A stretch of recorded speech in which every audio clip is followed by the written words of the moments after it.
Praise the Lord. Amen.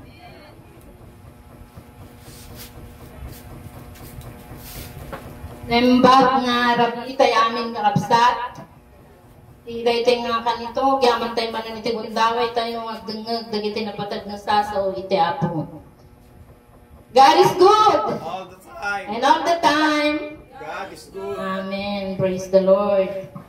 Iti tayo tingad nga kanito kakabsat. Mabantay na iti panagdengag, dagiti napatad na sasaw iti apo. Iti pakasarakan na iti teksto tayong iti libro, iti Salmo 116 verse 12, kasto iti panagkunana. How can I repay the Lord for all His goodness to me? How can I repay the Lord for all His goodness to me? Ilocano, anya tidagto kan Huwa, asubad dagiti parabor na kanyak. Niya po Diyos, timang bendisyon. Dagiti sasaw na nga naibasa. Gratitude flows from the hearts of all those who have experienced salvation from the Lord. Iti pasasalamat kano nananalaytay sa ating mga puso dahil na-experience natin ang kaligtasan mula sa ating Panginoon. Mapantay kakabsat, iti tao kan tao. Aside from our family, di ba may mga tao na mabubuti sa atin, mga kapatid, sa panahon na walang-wala tayo. Kung ikaw ay marunong kumanaw ng utang na loob, anong sasabihin mo sa tao na napakabuti sa'yo? Siya yung nandyan nung walang-wala ka. Uray, awanan itad na pekan niyam, niya kakabsat.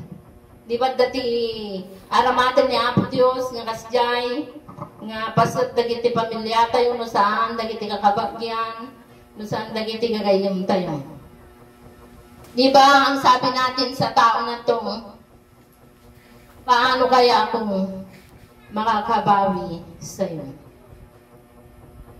Ipagtutungtungan tayo kalapsat, iti dahi ngarabi ko na babawi ako. Mga tayo magkakabay tayo kalapsat, babawi ako. Babawi ako. Amen. Praise the Lord.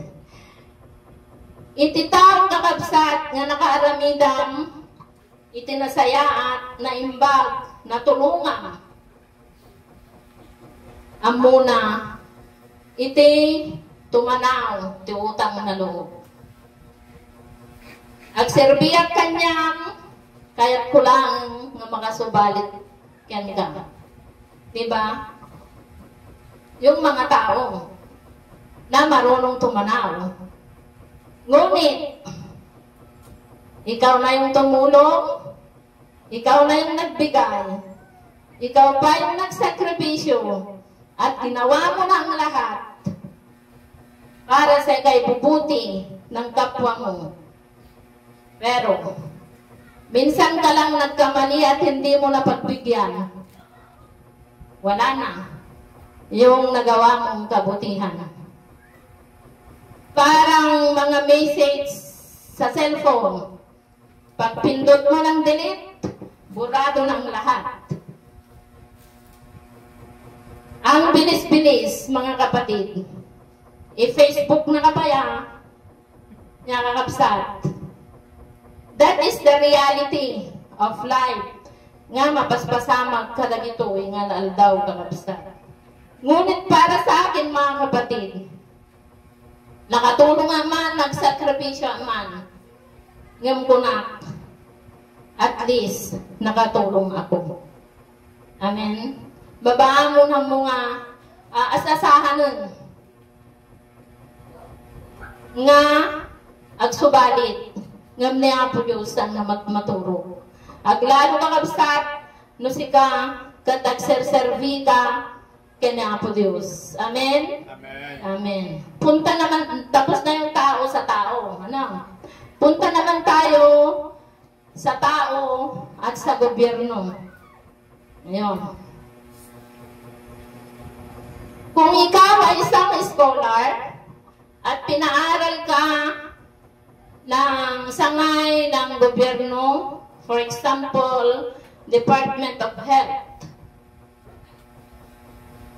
pag-aaralin ka mga kapatid, at pag nakatapos ka, hindi ka pwedeng mag-work ng iba. Kasi magsaserve ka within 3 years sa community. Kasi nga scholar ka. Pinaaral ka ng DOH o gobyerno mga kapatid dahil ito ay compulsory. Scholar ka, pinaaral ka. Kaya, marapat lamang na ikaw ay mag-return of service sa gobyerno. Yun ang way ng pagtanaw mo ng utang na loob dahil ikaw ay pinaaral. Nagets nyo mga kapatid? Amen. Pinaaral ka, kaya marapat lamang sa gusto mo at ayaw mo, magsaserve ka sa kanila ng 3 years. 3 years mga kapatid. Sa community. Dahil nga, pinaaral ka. Dahil ka maawagan tayo nga return of service. Nalatay ka kapsat. Yun ang way nila bilang pagtanaw ng utang na loob dahil kung hindi sa kanila, kung hindi sa gobyerno, hindi siya nakapagtapos.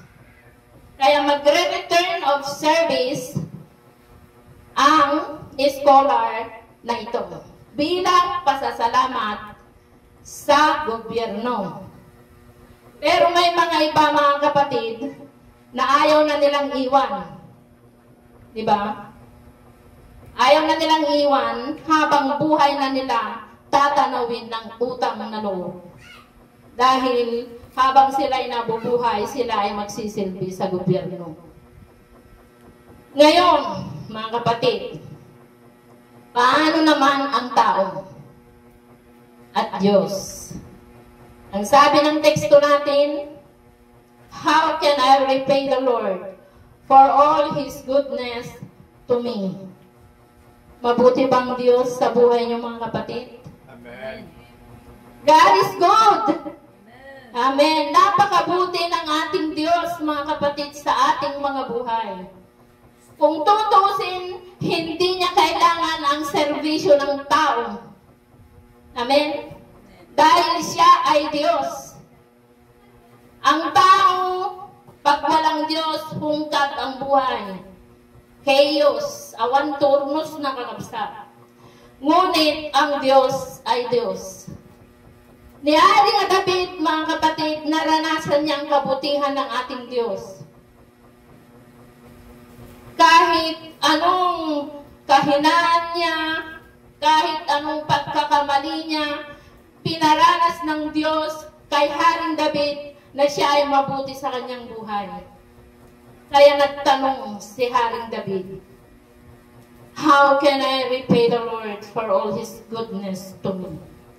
Napakabuti ng Diyos, mga kapatid, sa ating mga buhay. Kinahabagan tayo. Niligtas niya tayo. Binigay niya ang buktong niyang anak. Upang sa ganun, kung tayo manampalataya, mabibigyan tayo ng buhay na walang hanggan. Amen. Mga kapatid, sumagi ba sa isip natin kung ano naman ang may gaganti natin sa ating Diyos? Tayo ay binili ng ating Diyos sa isang napakahalaga sa papaanong paraan. Ang dugo na nabubos sa bundok ng Kalbaryo. The precious blood of Jesus Christ, yun ang panambili sa ating mga kapatid. Kasi may nakapatong na parusa sa atin, ang kamatayan. Ngunit dahil mahal na mahal tayo ng ating Panginoon, kaya binigay niya ang kanyang buktong na anak. At upang tayo ay sumampalataya at tinanggap natin si Jesus bilang tagapagligtas, mga kapatid, tayo ay nabigyan ng buhay na walang hanggan. Ngayon, mga kapatid, kung bumili ka ng sasakyan, magagalit ba yung kapitbahay mo? Nagagamitin mo yung sasakyan? Hindi, mga kapatid. Kaya ngayon, sino ba yung bumili sa atin? Ang Diyos, di ba? Kung may dapat gumamit sa buhay natin ay ang Diyos. Kung may dapat paglingkuran ng taong walang iba kundi ang Diyos. Dahil, mga kapatid, awanan iti makita ko nga kasasayaatan, kapipintasan, nga banat, no nireject survey, kanya po Diyos. Dahil iti makita kakapsat, nga kapipintasan tapnon, masubadak, dahil iti kinaimbag niya po Diyos, iti panagbiyak ko. Ano naman, mga kapatid, ang pwede nating may ganti sa ating Diyos? Dapaya ka din mo tayo, nga nasaysayaat, na pinpintas, nga pagsubalit mo, kanya po Diyos, no dadayag survey, kankwana, nga isukumat, isapulan, itibiyag tayo, isukumat sapulan, jerik na tayo, nga pakapnikan tayo kakapsat. Ni Apo Diyos, nga nakaimbag, nanipot, iti inawat mo, iti pinatim ni Apo Diyos, nga saan pa ila, nga nagbalbaliw, numan pa isika, nagpit ka nagbaliw. Pabaliw-baliw, no dagduma, ngam ni Apo Diyos, saan nga mangibagbati kakabsat, pero ang tao laging nangiiwan, niiwan ka sa ere, iti nga gabi, ayatan nga kakabsat. Sa lutsod, iti tumunggalmay sa kadatayon. Anyamot nga, iti may subat.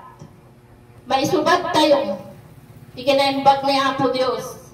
Iti panagbiag tayo kakabsat. Balay dayaw, iti Apo.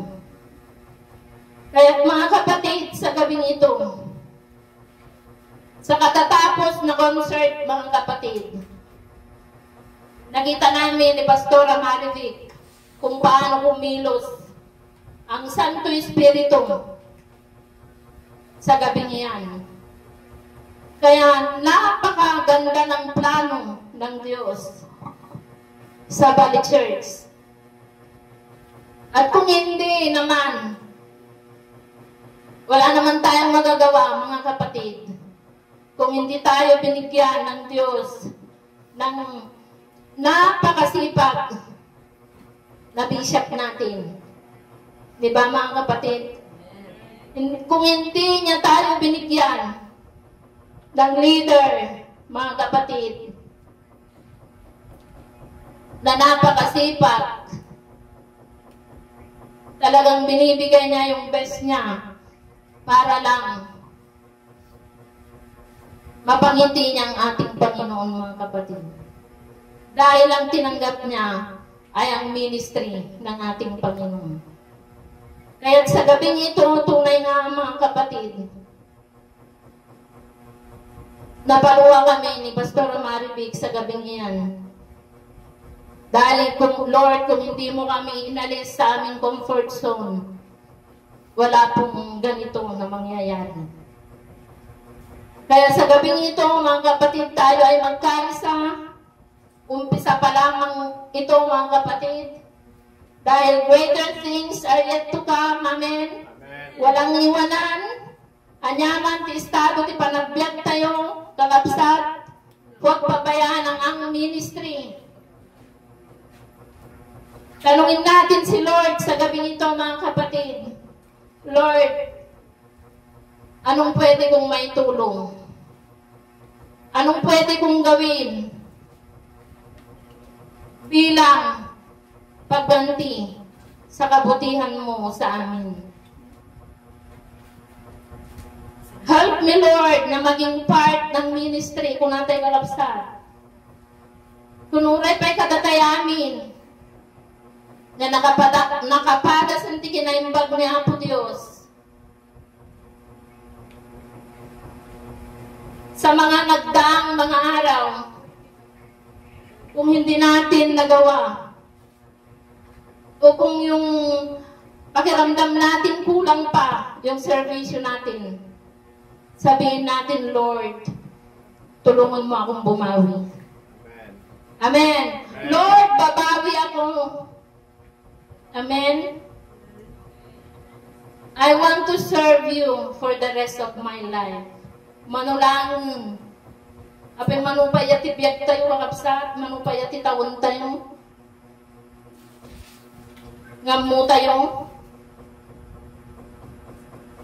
I want to serve you, Lord, for the rest of my life kung tayo kakapsat. Tawanan, no, kitkitaan tayo, dagiti daduma. Ngaman tayo tugtuladan kakapsat. Dagiti daduma, awanan, iti pa nag-serve, kadakwada, nag-stop na sila sa paglilingkod. Meron lang masabi na pumunta, mga church goer, may bagalaan na mapanda, makigimo. Serving God is no longer their agenda. Serving God is no longer their goal. Serving God is no longer their priority. Katadapay na duma, serving God, daramitan dapay nga kompetisyon. Very sad, mga kapatid, but it is the realities of life. Gaya-gaya, putumaya. Ngam kadagiti, taga City of God, mga kapatid.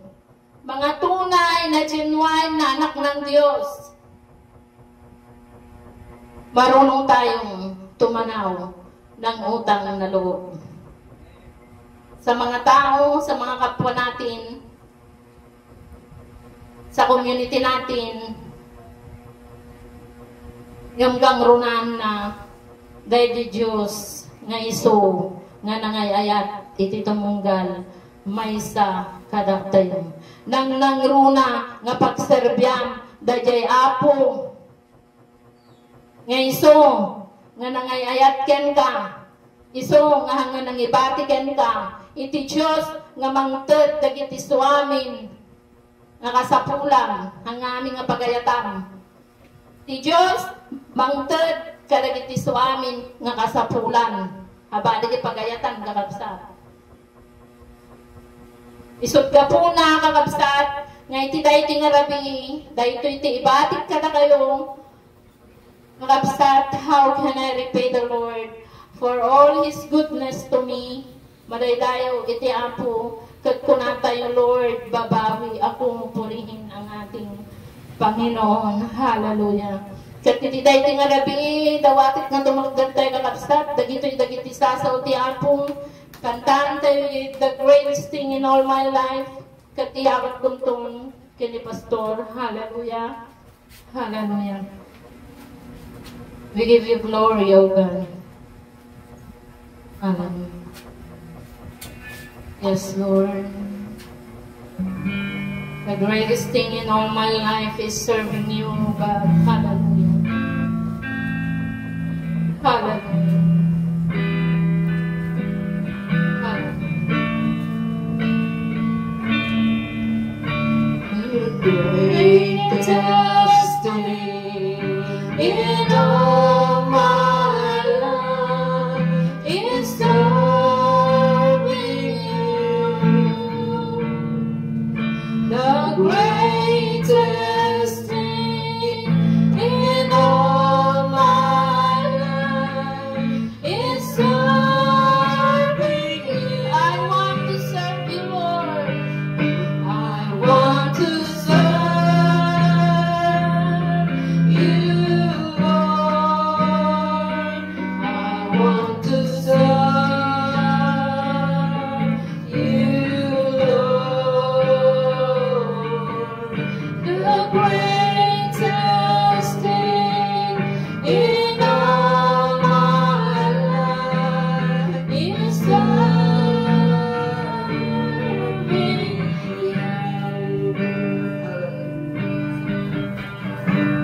Mga kapatid,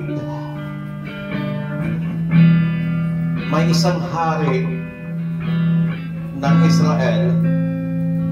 Nang haring ito, sa kanyang pamumuno sa bansang Israel,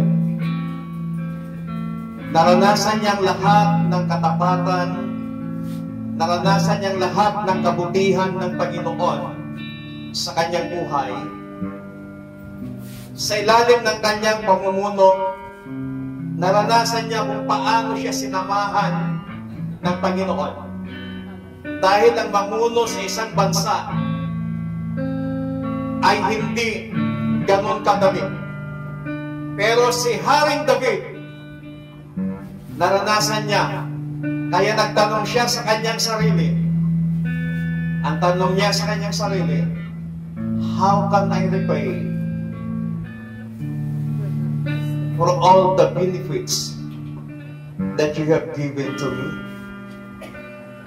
Yung tanong ni David sa kanyang sarili, yung kanyang binanggit is benefits. Ano ba ang pwede kong maiganti sa Diyos sa kabila ng kanyang kabutihan, ng kanyang katapatan sa aking buhay? Yung tanong ni David ngayon, ni Haring David sa kanyang sarili, sa gabi nito, pwede din natin itanong sa ating sarili, ano ba yung pwede mong, ano ba yung pwede kong maibigay, maiganti sa Diyos sa kabila ng kanyang kabutihan, sa kabila ng kanyang katapatan sa aking buhay? Narinig natin kanina yung mga patutong nagpapakita at nagpapatunay ng Diyos napakatapat. So instead na mag-question ka sa Panginoon, tanungin mo sarili mo, ano ba yung pwede kong maibigay sa Diyos sa kabila ng kabutihan niya sa akin? Ano bang pwede kong maibigay sa Diyos? May ganti ko sa Diyos sa kabila ng mga benepisyo ibinibigay niya sa akin. Isa sa mga benepisyo na ibinibigay sa atin ng Panginoon, yung ating hininga. Nabubuhay tayo araw-araw. Ano ba yung pwede mong maiganti sa Panginoon? Kaya sa gabi pong ito, I challenge you, brothers and sisters, isipin mo ngayon sa iyong sarili yung tanong ni Haring David sa kanyang sarili na ano ba yung pwede niyang maiganti sa Panginoon. Na tinanong mo din kanina sa iyong sarili, isipin mo, alam niyo yung mga anong sagot ni David? Mamahalin ko ang Diyos. Paglilingkuran ko ang Panginoon. Sana yan din po ang sagot natin sa tinanong natin sa ating mga sarili. Panginoon, sa gabi pong ito, marami pong salamat sa iyong mga salita na minsan pa pinalalahanan mo kami katulad ng katanungan ng isang hari at hindi lamang basta hari, kilala at tanyag na hari. Minsan, nagtanong siya sa kanyang sarili kung ano ba yung pwede niyang maiganti sa lahat ng mga benepisyo ipinagkakaloob mo sa kanya.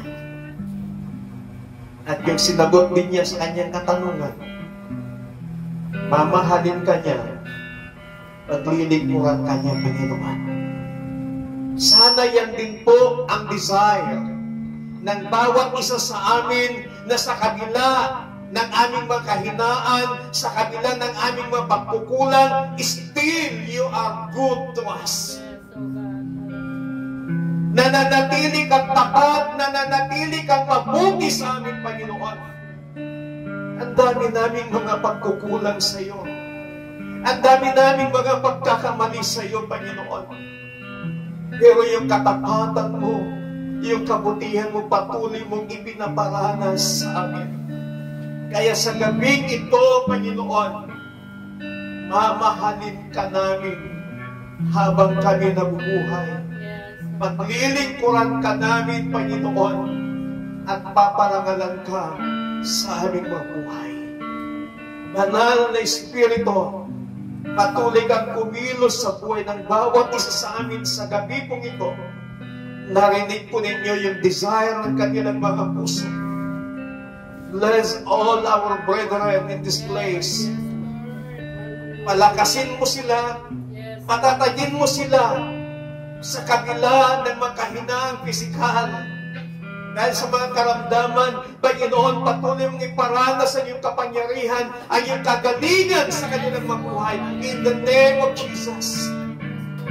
Panginoon, patuloy mong iparanas ang iyong katapatan, kabutihan sa buhay ng aming mga kapatid sa lugar na ito. Salamat sa iyong lingkod, salamat sa iyong masalita, namin pong napakinggan sa gabi pong ito. Tulungan mo kami, Holy Spirit, na lumakad ng kaaya-aya sa harapan ng aming Panginoon Jesus. We give you all the glory. We give you all the praises, thanksgiving, and adoration. In Jesus Christ, mighty name we pray. Amen. Palakpakan po natin ang Panginoon. Hallelujah.